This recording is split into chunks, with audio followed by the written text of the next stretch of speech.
नमस्कार, मैं हूं संजय शर्मा। आप देख रहे हैं 4 PM न्यूज़ नेटवर्क। जब आपके पास बहुत सारी दौलत होती है, बहुत सारी ताकत होती है, तो आप छोटी-मोटी चीज़ों की परवाह नहीं करते। आपको पता है कि ये सारी दौलत, ये सारी ताकत तो मेरी है, तो छोटी-छोटी दौलत, छोटी-छोटी ताकत, इन सब के पीछे दौड़ते नहीं, अपनी दौलत को सँभाल के रखते हैं। जब कॉन्फिडेंस होता है, जब पता होता है कि ये तो मैं हासिल कर ही लूँगा, तो शायद मेहनत थोड़ी कम हो जाती है, क्योंकि तब आपको लगता है कि यहाँ जो सीमा है जहाँ तक पहुँचने की, यहाँ तक तो मैं पहुँच जाऊँगा। प्रधानमंत्री नरेंद्र मोदी जी को भी लगभग 1 साल पहले लगता था कि जो सीमा है, 300 से पार मैं पहुँच जाऊँगा, 350 तक पहुँच जाऊँगा। लेकिन फिर जो हालात बदले हैं, उसमें अब राजा परेशान हो गए। आप गोदी मीडिया के चैनलों पर मत जाइए जो दिन रात आजकल राम मंदिर, राम मंदिर, राम मंदिर दिखा रहे हैं। हकीकत कहीं जुदा है। मैं आपको बताऊंगा कि आज राजा क्यों डरे और कौन सी चाल चली उन्होंने। गोदी मीडिया इस बात को प्रचारित करने में लगा हुआ है कि जब से राम मंदिर में प्राण प्रतिष्ठा हो जाएगी, तब से सब कुछ बदल जाएगा। टीवी चैनलों के एंकर दिन भर अपने ट्वीट में, अपने वीडियो में इतने ज्यादा राम भक्त हो गए हैं कि भगवान राम भी हैरान हो गए। अरे ये मेरे इतने प्यारे भक्त थे, मुझे पता ही नहीं था। भगवान राम भी कह रहे होंगे 2014 से पहले तक तो ये कांग्रेसी भक्त दिखाई देते थे मुझे। ये सारे पत्रकार जो गोदी मीडिया के पत्रकार आज दिखाई दे रहे हैं, ये मुझे पहले कांग्रेसी पत्रकार दिखते थे। अब अचानक क्या हो गया? अब अचानक इनका हृदय परिवर्तन क्या होगा? दिन भर ट्वीट, दिन भर वीडियो। तो उनकी बातों में बिल्कुल मत जाइएगा और बिल्कुल सहज मन से खुद अनुमान लगाइएगा कि बाबरी मस्जिद का गिरना और राम मंदिर का बनना, इन दोनों घटनाओं में से बड़ी घटना कौन सी है? क्या बाबरी मस्जिद गिरने के बाद ज्यादा वोट बैंक इकट्ठा हुआ होगा, या फिर राम मंदिर के बनने के बाद वोट बैंक इकट्ठा हुआ होगा? तो जाहिर है आप कहेंगे कि भाई बाबरी मस्जिद गिरी थी, वो ज्यादा उफान था, ज्यादा वोट बैंक हासिल हो सकता है। तो फिर आप इतिहास के पन्ने में जाइएगा, तब आपको पता चलेगा कि दरअसल जब बाबरी मस्जिद का विध्वंस हुआ था, उसके बाद तो भारतीय जनता पार्टी की बैंड बज गई थी। जगह जगह दंगे हुए थे, फसाद थे, उन्माद थे। लेकिन जब आप नतीजे देखेंगे तो आप कल्पना से परे बात होगी कि कम्युनिस्ट पार्टी का सांसद, कम्युनिस्ट पार्टी का नेता उस अयोध्या से चुनाव जीत जाए। मेरे कहने का मतलब यह है कि भगवान राम सबके प्रिय हैं।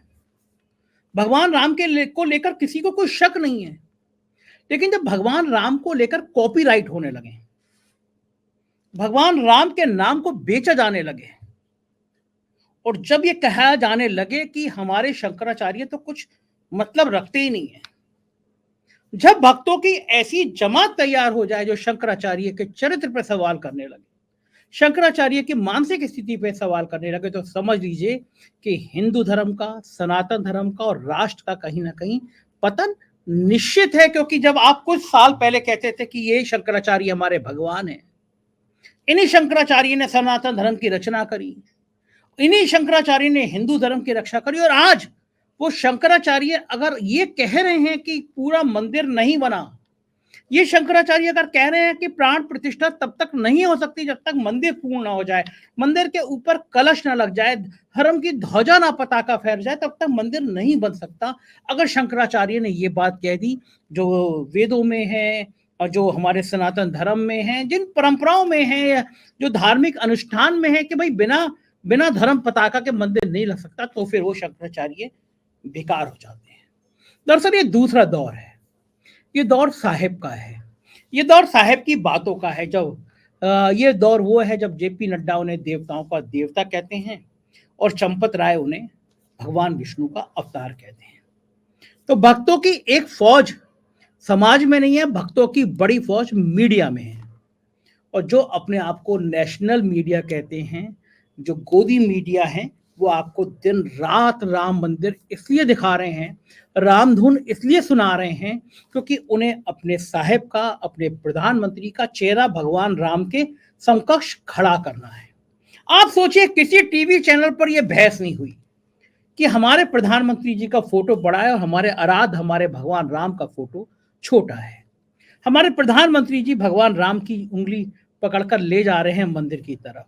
यानी भक्तों ने, भक्ति काल ने प्रधानमंत्री का कद इतना बड़ा कर दिया, एक व्यक्ति का कद इतना बड़ा कर दिया कि वो भगवान राम की उंगली पकड़ के मंदिर में बच्चे की तरह ले जा रहा है। यानी हमारे आराध्य बच्चे हो गए और वो हम उस बच्चे के संरक्षक हो गए जो हमारे साहेब है। भक्ति काल यहां तक आ जाएगा ये किसी ने कल्पना नहीं करी थी।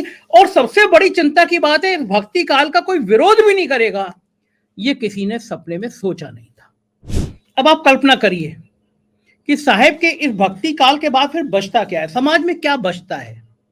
जब ये समाज शंकराचार्य के लिए कमेंट करने लगे, इस समाज के कुछ लोग, पूरा समाज तो नहीं, क्योंकि पूरा समाज तो अभी भी इन रणनीतियों को जानता है, पहचानता है, शंकराचार्य के साथ खड़ा है, उसे उसे दुख है।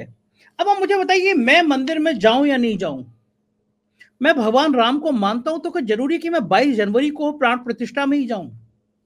मैं कोई पॉलिटिकल पार्टी हूं, मैं सपोज कांग्रेस हूं, सपा हूं, वाम दल हूं, बसपा हूं, तो क्या ये कॉपीराइट है भारतीय जनता पार्टी का कि सबको 22 तारीख को जाना चाहिए। मतलब अब पूजा भी आपके कहने से होगी, आपके मन में किस देवता का ख्याल आना ये भी भारतीय जनता पार्टी तय करेगी। अरे भाई मैं 23 को जाऊं, 24 को जाऊं या ना जाऊं, नहीं भी जाऊंगा तो क्या भगवान राम मेरे हृदय में नहीं होंगे? क्या मंदिर में जाने से ही भगवान प्रकट होते हैं? और ये वो लोग कह रहे हैं जिन्हें पूजा का, ध्यान का मतलब नहीं पता, जो केदारनाथ जाते हैं, गुफा में ध्यान लगाते हैं तो 12 कैमरे आगे पीछे रहते हैं, जो किसी और मंदिर में जाते हैं वहां 16 कैमरे आगे पीछे रहते हैं, वो भक्ति का ज्ञान बता रहे हैं। और भक्त कह रहे हैं ये तो देवताओं के देवता है। तो फिर जब देवताओं के देवता ने गोदी मीडिया इतनी सेट कर ली है, जब देवताओं के देवता ने समाज में इतना बढ़िया माहौल कर लिया, तो फिर देवताओं के देवता डरे क्यों है? दरअसल डरे वो उस राज्य से हैं जिस राज्य से उन्हें सबसे ज्यादा सीटें मिलने का अनुमान था। राष्ट्रीय स्वयंसेवक संघ ने बता दिया कि इस राज्य उत्तर प्रदेश से केवल राम मंदिर के नाम से मामला सेट होने वाला नहीं है। इंटेलिजेंस की एक रिपोर्ट ने बता दिया कि उत्तर प्रदेश का तापमान कहीं का कहीं पहुंच सकता है। और तब साहेब ने एक चाल गलत चल दी। तब साहेब ने मायावती को डराने का प्लान थोड़ा जल्दी चल दिया। तब साहेब ने यादव वोटों में सेंध लगाने की कोशिश जल्दी कर दी। और तब समझ में आ गया लोगों को कि इतना आसान नहीं है। अगर इतना आसान होता तो उत्तर प्रदेश के जिले जिले में मोदी भाईजान, यादव सम्मेलन और मायावती को दबाव में लाने की कोशिशें नहीं की होती। अगर उत्तर प्रदेश में 80 में 70, 75 और 80 सीटें जीतने की बात की जाती तो फिर उत्तर प्रदेश के मुस्लिम बहुल इलाके में मोदी भाईजान की जरूरत नहीं पड़ती। कौन से मुसलमान वोट करेंगे भारतीय जनता पार्टी को? मेरे एक मित्र हैं, मुस्लिम अल प्रकोष्ठ, जो प्रकोष्ठ है इनका, उसमें नेता हैं, उन्होंने मुझसे कहा संजय भाई एक मदद कर दीजिए, टारगेट दिया गया है कि कुछ मुस्लिमों को एक सम्मेलन में लेकर जाना है, भारतीय जनता पार्टी का सम्मेलन है। तो मैंने हाथ जोड़े, मैं कहा भाई साहब मैं ऐसे किसी नेता को नहीं जानता, मुस्लिम नेता को नहीं जानता जो पॉलिटिकल पार्टी में आता जाता रहता हूं। बोले कहीं कुछ भाड़े पे भी मिल सकते हैं? मैंने हाथ जोड़े उनसे, मैं कहा भाई साहब ये सब बातें मैं क्या बताऊं, मेरे को तो अंदाजा नहीं है। कुछ मुस्लिम उन्हें चाहिए, कुछ चेहरे होने चाहिए जो भारतीय जनता पार्टी के अल्पसंख्यक सम्मेलन में बैठ सकें, दिखा सकें, कुछ बुर्का पहनी औरतें चाहिए, कुछ मुस्लिम चाहिए जो ये बयान दे कि हम तो भगवान राम के मंदिर बनने से बहुत खुश है। और गोदी मीडिया फिर दिखाएगा कि मोदी का भाईजान, मुसलमानों के मन में है मोदी, मुसलमानों के हृदय में है मोदी। अब आप मुझे बिल्कुल थोड़ा दिमाग का इस्तेमाल कर लेना, थोड़ा बिल्कुल दिमाग, भक्ति काल में अगर है तो थोड़ा भक्ति काल से निकल के सोच लीजिएगा। जिस मंत्रिमंडल में गिरिराज सिंह जैसे मंत्री हों जो खुलेआम मुसलमानों को पाकिस्तान जाने की धमकी देते हो, जिस पार्टी में साध्वी प्रज्ञा जैसी सांसद हो जो चाकू पे धार तेज कराने की बात करती हो, जहां पे हेमंत विश्व शर्मा जैसे मुख्यमंत्री हो असम के जो दिन रात एक समुदाय को गालियां देते हो, जहां पे आदमी का मजहब देख के बुलडोजर चलाया जाता हो, जहां पे आदमी का नाम देख के उसको प्रताड़ित कर दिया जाता हो, वो समुदाय वोट करेगा। ये बात अलग है कि एक खौफ है, एक डर है, इस नाते से वो बोलते नहीं है। इलाके का दरोगा, इलाके का बीडीओ, सीडीओ, एसडीएम कोई जाके कहता है कि विधायक जी के कार्यक्रम में जाना है, मंत्री जी के कार्यक्रम में जाना है, तो वो गमछा भी डाल लेते हैं और चले भी जाते हैं, दाढ़ी वाले लोग भी चले जाते हैं कि ये माहौल नहीं है बोलने का। लेकिन क्या उनके मन में मोदी भाईजान है? आप इतना जुल्म एक समुदाय के लिए करेंगे और फिर सोचेंगे वो समुदाय आपको वोट कर देगा? तो फिर चाल चली गई कि अब मायावती को अलग करना है।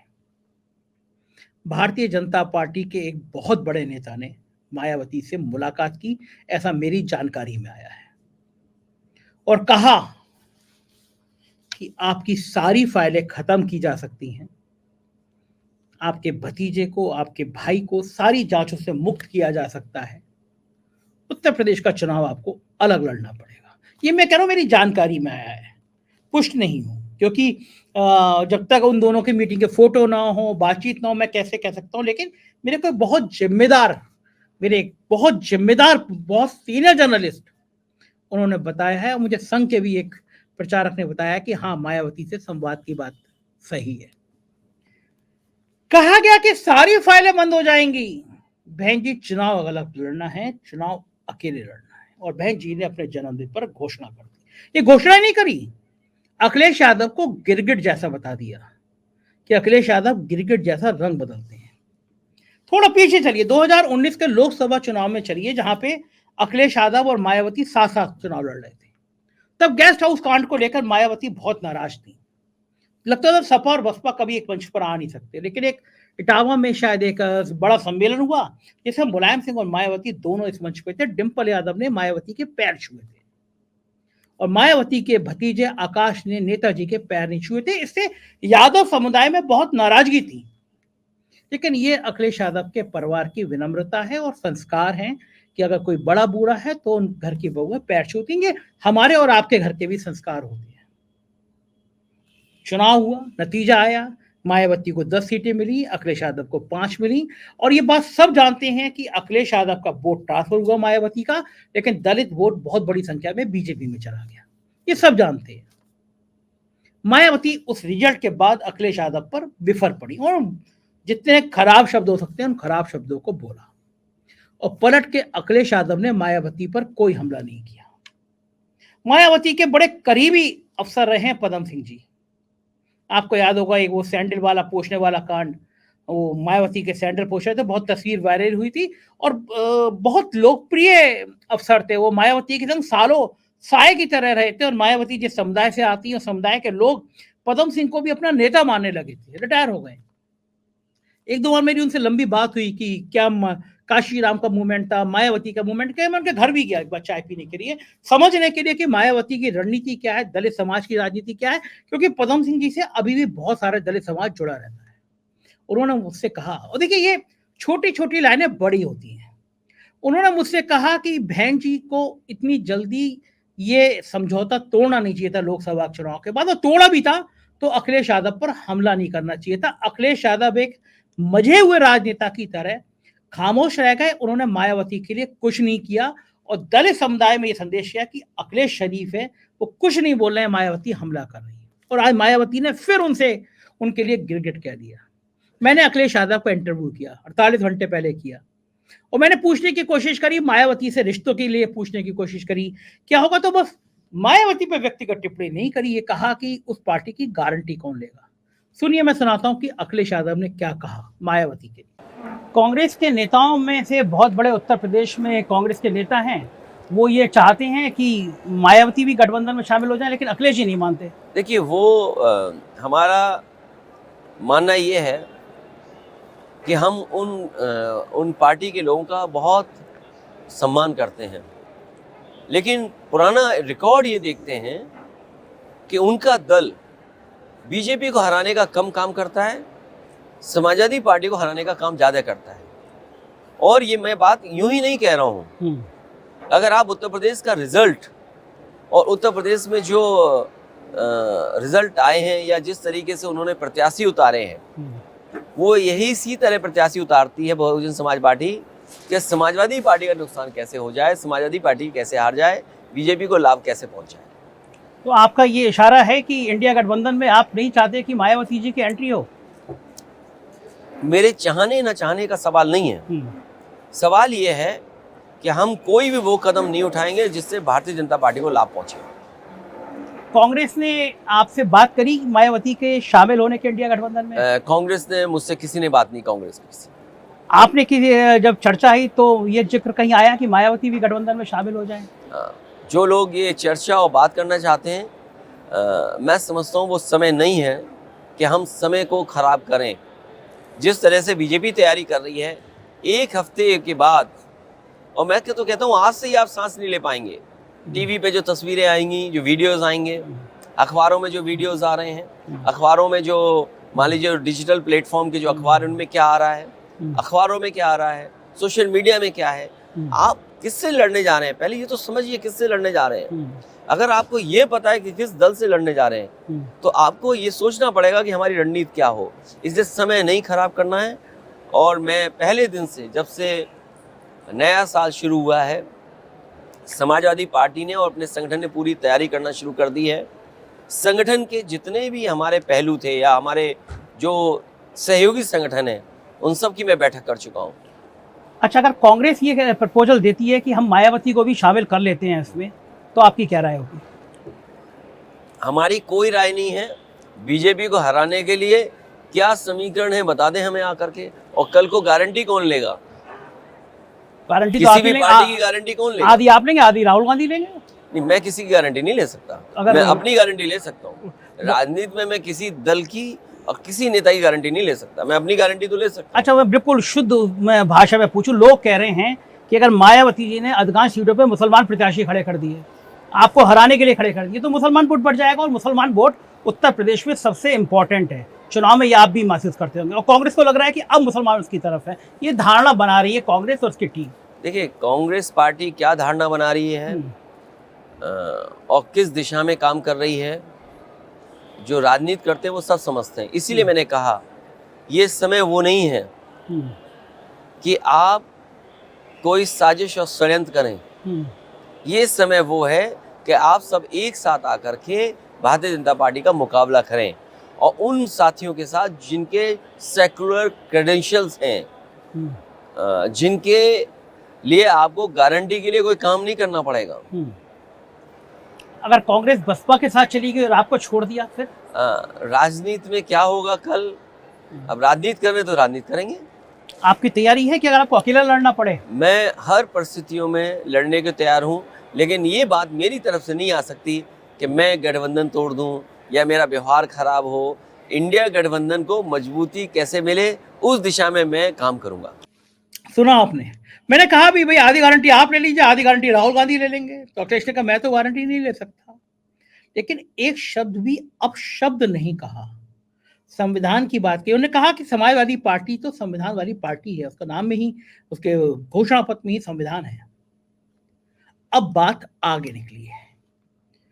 भली सास बहू की लड़ाई चल रही हो समाजवादी पार्टी और कांग्रेस में, लेकिन कांग्रेस भी जानती है कि उत्तर प्रदेश में अकेले लड़ना उसके बस की बात नहीं है, और अकेले लड़ेगी तो परेशानी में पड़ जाएगी। मायावती पे जो नेता डोरे डाल रहे थे, उनको समझ में आ गया, आप समझ में आ गया कि मायावती भाजपा की वास्तव में बी टीम बन चुकी है। ऐसी स्थिति में कांग्रेस जितना देरी में ये गठबंधन करेगी, कांग्रेस नुकसान में रहेगी। और जो मैं कह रहा था कि साहेब का डर क्या है, साहेब का डर आज लोग कह रहे थे जब मायावती ने कहा कि अमित शाह का और साहेब का प्लान है कि मायावती को अलग लड़ाया जाए। उत्तर प्रदेश में अखिलेश यादव के पीडीए के नारे, पिछड़ा दलित अल्पसंख्यक, पिछड़ा दलित अगड़ा, इस नारे ने बीजेपी की नींद उड़ा दी है। मध्य प्रदेश में मोहन यादव मुख्यमंत्री बनाए गए, लगा यादवों में सेंध लग जाएगी, लेकिन ये दांव चला नहीं। उत्तर प्रदेश में छोटे छोटे कहीं 10 या 20 यादव तोड़ लिए जा रहे हैं, उनका प्रचार किया जा रहा है कि पूरा यादव नाराज हो गया। एक स्पॉन्सर्ड कुछ जगह पे इंटरव्यू कराए जा रहे हैं कि यादव समुदाय सपा से भगदड़ मची जा रहा है। यादव सम्मेलन भी हुआ उत्तर प्रदेश में, लखनऊ में। ब्रजेश पाठक डिप्टी सीएम थे, उन्होंने कहा कि जो राम का नहीं हुआ कृष्ण का क्या होगा, यदुवंशी का क्या होगा, और खूब यादव दिखाया गया। यादव सम्मेलन में यादव आए। क्या इससे यादव वोट भारतीय जनता पार्टी में चला जाएगा? बलिया से लखनऊ तक, लखनऊ से नोएडा तक, एक भी जिले में चले जाइए और पड़ताल कर लीजिए, मालूम कर लीजिएगा कि किसी जिले में कोई थानेदार यादव है क्या? मालूम कर लीजिएगा किसी भी जिले में कोई डीएम, कोई एसपी, कोई एसडीएम, कोई सीओ, कोई एडिशनल एसपी, कोई डिप्टी एसपी यादव हैं क्या? और यह भी मालूम कर लीजिएगा कि इन पिछले 6 सालों में यादवों की कितनी पिटाई हुई है, कितने मुकदमे लिखे हैं, कितने बंद किए गए हैं। नाम में अगर यादव लिखा है तो उनको महत्वहीन पदों पर भेज दिया गया है। तो चुनाव से 2 महीने पहले यादव सम्मेलन करके क्या यादवों को लुभा लिया जाएगा? ये भारतीय जनता पार्टी की प्लानिंग है, गलतफहमी है। और जब वो यादव सम्मेलन होगा तो उसको गोदी मीडिया पे चलवाया जाएगा और उस पर डिबेट कराई जाएगी कि अब तो यादवों में भगदड़, अब तो यादव भारतीय जनता पार्टी की तरफ जा रहे हैं। दरअसल ये साहब का डर का दूसरा कारण है। अगर आप इतने मुतमईन हो कि इतनी प्रचंड राम लहर है, आप 80 में से 80 सीटें जीत रहे हो, तो आपको यादव सम्मेलन कराने की जरूरत क्यों पड़ रही है? आपको मोदी भाईजान कराने की जरूरत क्यों पड़ रही है? आपको ये गेम प्लान चलने की जरूरत क्यों पड़ रही है? इसका मतलब है कहीं कोई डर है। और डर इसलिए है कि घोसी उपचुनाव के नतीजे ने लखनऊ से दिल्ली तक हड़कंप मचा दिया। डर इसलिए है कि घोसी उपचुनाव में समाजवादी पार्टी ने ऊंची जाति को प्रत्याशी को टिकट दिया। डर इसलिए है कि वहां पे भारतीय जनता पार्टी ने पिछड़ी जाति को टिकट दिया। और डर इसलिए है कि मायावती ने वहां भी कार्ड खेला, अपना प्रत्याशी नहीं खड़ा किया कि दलित वोट भाजपा में चले जाए, लेकिन दलित समाजवादी पार्टी में चले गए। तो डर इसलिए है कि अगर पिछड़ा, दलित, अगड़ा, अल्पसंख्यक ये समाजवादी पार्टी के गठबंधन में, इंडिया गठबंधन में चला गया तो फिर हाथ में बचेगा क्या? 2019 में पुलवामा था, सर्जिकल स्ट्राइक थी, राष्ट्रवाद था, उफानता हुआ हिंदुत्व था, तब भी 37-38% वोट मिले थे। और अब डर यह भी है कि जिस तरह योगी आदित्यनाथ को परेशान किया गया है, उनको अपना चीफ सेक्रेटरी चुनने तक का अधिकार नहीं दिया गया है। लगातार एक रिटायर अफसर को 2, 3, 4 बार लगातार उसको टर्म दिया जा रहा है। वो अपना डीजीपी नहीं चुन सकते, वो अपना चीफ सेक्रेटरी नहीं चुन सकते, वो अपने मंत्री नहीं चुन सकते। तो योगी आदित्यनाथ को भी समझ आ गया है कि अगर मामला 300 पार चला गया तो फिर वो मुख्यमंत्री भी नहीं रह पाएंगे। और फिर जो रिपोर्ट गई है जिससे मोदी डरे हैं, इस रिपोर्ट में कहा गया है कि योगी आदित्यनाथ के तेवर कब क्या गुल खिला दे ये कहा नहीं जा सकता।